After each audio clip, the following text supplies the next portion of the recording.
খবর দিনভর এই বুলেটিনের শুরুতেই নজর রাখতে হচ্ছে এই মুহূর্তের গুরুত্বপূর্ণ খবরের দিকে। রাজ্যকে বকেয়া ডিএ মেটানোর নির্দেশ, 25% বকেয়া ডিএ মেটানোর নির্দেশ, সুপ্রিম নির্দেশ রাজ্যকে। নির্দেশ বিচারপতি সঞ্জয় করল, বিচারপতি সন্দীপ মেহতার বেঞ্চের। আদালতের কি পর্যবেক্ষণ, কি উঠে এলো এখনো পর্যন্ত, কি আপডেট, আরো ডিটেইল জানাতে পারবে অর্ণব রয়েছে আমার সঙ্গে।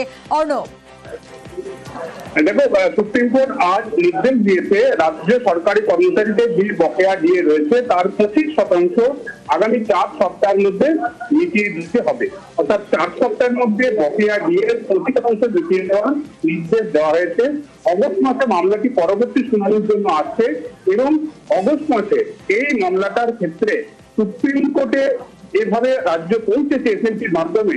সেই এসএলপির মূল বিবেচ্য বিষয়বস্তুগুলি বিবেচনা করার পর সুপ্রিম কোর্ট ফাইনাল সিদ্ধান্ত নেবে।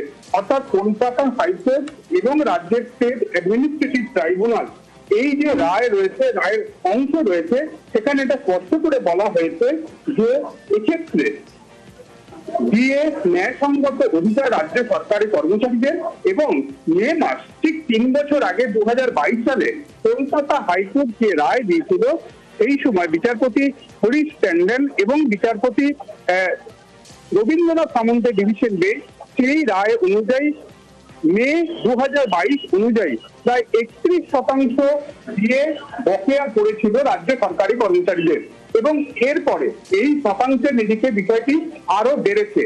সব মিলিয়ে 2022 সালের 5ই ডিসেম্বর মামলাটি প্রথমবার শুনানির জন্য আসে সুপ্রিম কোর্টের বিচারপতি হৃষিকেশ রায় এবং বিচারপতি দীপঙ্কর দত্তের বেঞ্চে।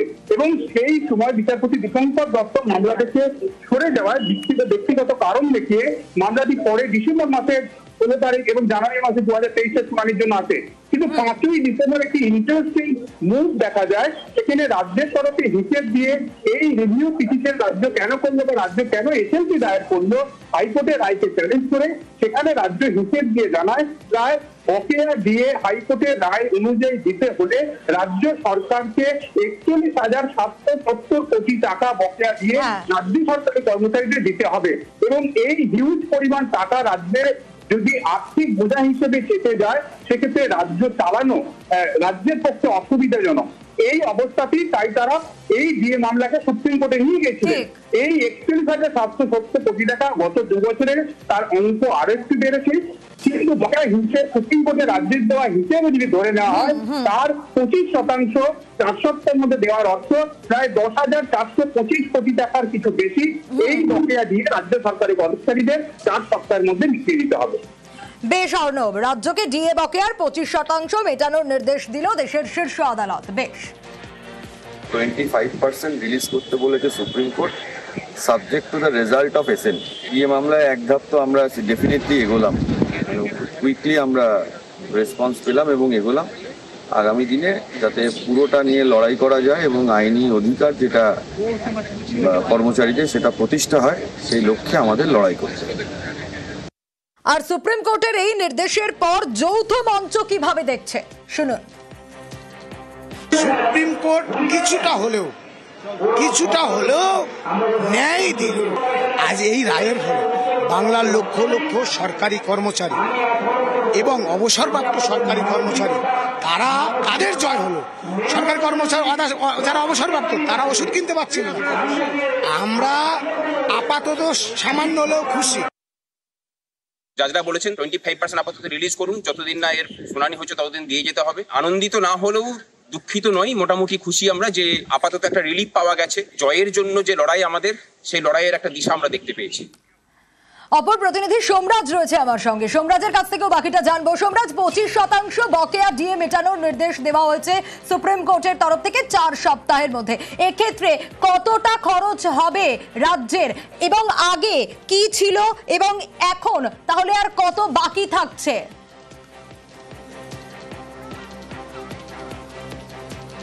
দেখো, তোমাকে যেটা বলে রাখি যে এই যে মামলাটি সেটি হচ্ছে পঞ্চম বেতন কমিশন অনুযায়ী যে মহার্ঘ ভাতা রাজ্যের সরকারি কর্মচারীদের বকেয়া ছিল তার উপর নির্ভর করেই কিন্তু এই মূল মামলাটি হয়েছিল। পঞ্চম বেতন কমিশন অনুযায়ী 2009 সালের 1 জুলাই থেকে 2019 সালের 1 জানুয়ারি পর্যন্ত প্রায় 34% মহার্ঘ ভাতা বাকি ছিল। আর এই 34% মহার্ঘ ভাতার যে বাকি রয়েছে তার সঙ্গে থাকো। সরকারি কর্মচারী ফেডারেশনের তরফ থেকে কি বলা হচ্ছে শুনি, তারপর আসছি তোমার কাছে। আমার নেত্রীও ডিএর বিপক্ষে নয়, আমরাও ডিএর বিপক্ষে নয়। আমরা শুধু বলতে চাই বাংলার সাধারণ মানুষ 11 কোটি মানুষকে উনি পরিষেবা দিচ্ছেন। কেন্দ্রীয় সরকার এত আর্থিক বঞ্চনা, সব রকমের টাকা আটকে দিয়েছে, তারপর তার উপরে একটা এক্সট্রা বার্ডেন এটা পড়ছে। কিন্তু আমি বলি আমার নেত্রী সবসময় ডিএ আগেও দিয়েছেন, এখনও দিচ্ছেন, ভবিষ্যতেও দেবে। পঞ্চম বেতন কমিশনের নিচে যে ডিউটা বাকি ছিল সেই ডিউটা বলছে এইটা তারাই বলতে পারবে যারা কেস করেছে। আমরা যত পর্যন্ত এই রায় পুরো টোটাল অর্ডার না পাচ্ছি তত পর্যন্ত কিছু বলতে পারবো না। আইনজীবী বিকাশ রঞ্জন ভট্টাচার্য তিনি কি বলছেন শুনুন। আজকে আদালত প্রথমেই যেটা বলছিলেন যে মামলা আমরা খারিজ করে দেবো। তবে সরকারের পক্ষ থেকে অনেক বিভিন্ন যুক্তি খাড়া করার চেষ্টা করছিলেন, তখন বলছি ঠিক আছে তাহলে তোমরা আপাতত 50% বকেয়া টাকা দাও, তারপরে মামলা শুনবো। বুঝুন আমাদের টাকা নেই টাকা নেই টাকা নেই, বিচারপতিরা বললেন সেটা কোনো যুক্তি নয়, ঠিক আছে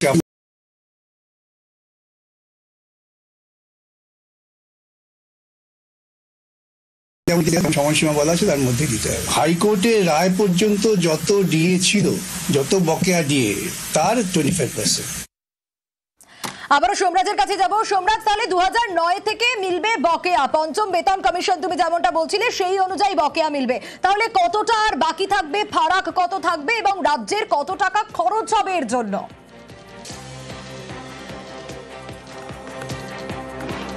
দেখো, বর্তমানে রাজ্য সরকারি কর্মচারীরা ষষ্ঠ বেতন কমিশন অনুযায়ী বেতন পায়। কেন্দ্র রাজ্যের মধ্যে বর্তমানে ফারাক রয়েছে 39%, কিন্তু ষষ্ঠ বেতন কমিশন অনুযায়ী যে বেতন পায় এবং এক্ষেত্রে যে রাজ্যের সঙ্গে কেন্দ্রের ফারাক রয়েছে 39%, তার সঙ্গে কিন্তু এই রায়ের সে অর্থে কোনো সম্পর্ক নেই, যদিও গোটাটা বোঝা যাবে সুপ্রিম কোর্টের রায়ের কপি আপলোড হবার পর। কিন্তু যেটা রাজ্যের অর্থ দপ্তরের আধিকারিকরা বলছেন, গোটাটাই কিন্তু পঞ্চম বেতন কমিশনে যে মহার্ঘ ভাতা বাকি ছিল তার ওপর নির্ভর করে এই রায় দেওয়া হয়েছে। অর্থাৎ 25% দেওয়ার কথা বলা হয়েছে, যার জন্য রাজ্যের আনুমানিক খরচ হবে 10,000 কোটি টাকা প্রায়, যদিও সেটি হিসেব সাপেক্ষ। এবং এই যে 10,000 কোটি টাকা খরচ হবে, এর মাধ্যমে সুবিধা পাবেন রাজ্য সরকারের সকল কর্মচারী, বিশেষ করে যারা পেনশন পান তারাও, এবং যেটা অর্থ দপ্তর সূত্রে জানা যাচ্ছে প্রায় 10 লক্ষ সরকারি কর্মচারী পেনশনভোগী সহ 10 লক্ষ সরকারি কর্মচারী এই সুবিধা পাবেন। এই যে 25% টাকা তা তারা এরিয়ার সমেত, অর্থাৎ এই 25% টাকা এরিয়ার সমেত তারা পেয়ে যাবেন।